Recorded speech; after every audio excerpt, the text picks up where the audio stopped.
KPY Bala குறித்து பத்திரிகையாளர் Umapathi YouTube channel ஒன்றுக்கு அளித்த பேட்டியில் பலருக்கும் அதிர்ச்சியை ஏற்படுத்தும் விஷயங்களை பகிர்ந்து கொண்டார். குறிப்பாக கேபிஒய் பாலா வெளிநாட்டு கைக்கூலி, அவர் கொடுத்த எல்லா ஆம்புலன்ஸும் போலியானவை, அவைகளுக்கெல்லாம் இன்சூரன்ஸ் என்பது இல்லை என்றெல்லாம் தெரிவித்திருந்தார். மேலும் அவருக்கு பின்னால் சர்வதேச வில்லன்கள் எல்லாம் உள்ளார்கள் என்றும் தெரிவித்திருந்தார். இப்படி இருக்கையில் இந்த பேட்டி குறித்து கேபிஒய் பாலா தனது கருத்துக்களை பத்திரிகையாளர் செய்யாறு பாலுவிடம் பகிர்ந்து கொண்டார். அதில் என்னை சர்வதேச கைக்கூலி என்று எல்லாம் பேசி வைத்துள்ளார்கள். அது எனக்கே அதிர்ச்சியாக உள்ளது. நான் வண்டி வாங்கி தருகிறேன் என்றால் அதை அவர்களின் பெயரில் மாற்றிக்கொள்வார்கள். அதனால் நம்பரை மறைத்து கொடுக்கிறேன்.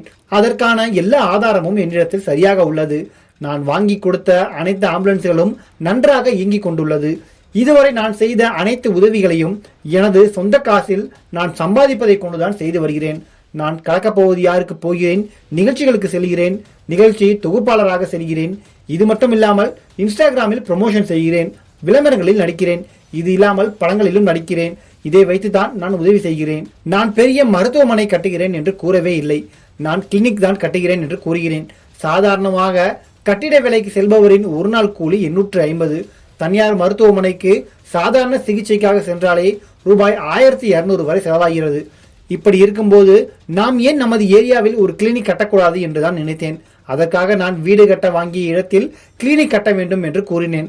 இந்த கிளினிக்கிற்கு வரும் மருத்துவர், நர்ஸ், அதன் மெயின்டெனன்ஸ் உள்ளிட்டவற்றிற்கு நான் ஒரு நிகழ்ச்சிக்கு சென்றால் அந்த பணத்தை கொடுத்து விடுவேன். நான் சம்பாதித்த பணத்தில் நான் 1.5 கோடியில் கார் வாங்கி இருந்தால் எதுவும் சொல்லியிருக்க மாட்டார்கள். நான் வெளிப்படையாக உதவிகள் செய்வதால் தான் இப்படி பேசுகிறார்கள்.